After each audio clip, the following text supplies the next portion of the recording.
салом, боварӣ дорем ки хубед ва то чанд дақиқаи баъдӣ моро ҳамроҳӣ менамоед. имрӯз сешанбе 6 апрели соли 2021 аст. агентии обу ҳавошиносӣ имрӯз ҳавои шаҳри бохтаро тағйирёбанда гуфтааст.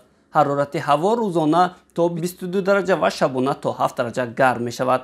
ҳарорати ҳаво дар шаҳри хоруғ рӯзона то 8 дараҷа гарм ва шабона то 1 дараҷа хунук мешавад.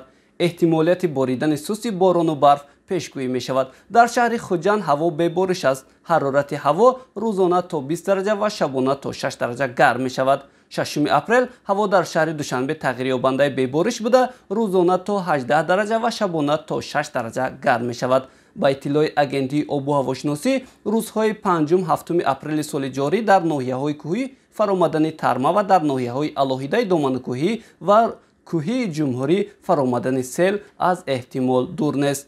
агар ба бозори асъор нигоҳ кунем, барои имрӯз $1 11 сомони 31 дирам, €1 13 сомони 33 дирам ва 10 рубл баробар ба 1 сомони 47 дирам аст. мувофиқи тақвим, дар ҳамин рӯзи соли 1896 дар Афина аввалин бозиҳои олимпӣ муосир ифтитоҳ ёфтанд.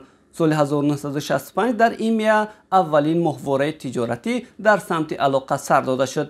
дар ин рӯзи соли 2009 дар километри 95 шимолу шарқии Рим заминларза бо қувваи 6.3 балл ба амал омад ки дар натиҷа 293 нафар ҷони худро аз даст доданд. 6 апрел рӯзи байналмилалии варзиш ба хотири сулҳу субот, рӯзи байналмилалии тенниси рӯймизӣ ва рӯзи геологҳо таҷлил мешавад.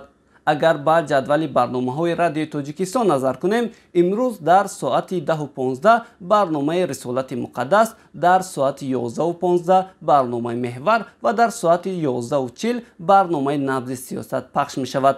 ҳангоми хӯроки нисфирӯзӣ дар соати 12:15 мо ба шумо дар барномаи мустақими танаффус чанд маълумоти ҷолибро манзур мегардонем ки боварӣ дорем ғизои маънавӣ барои шумо мешавад.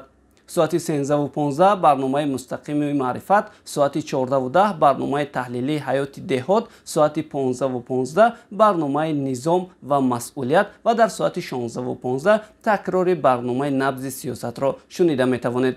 дар соати 19:20 ба шумо тавсия медиҳем ки бо мавҷи 104.7 FM ва барномаи шом бахайр шоми худро бахайр гардонед.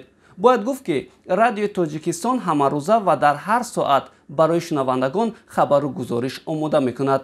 ҳамчунин шумо метавонед дар сомонаи radiotoj.tj ва дар фейсбуку, инстаграм, ютубу, телеграм ва твиттер саҳифаи радиои Тоҷикистонро ҳамроҳӣ карда аз набзи рӯз бохабар бошед.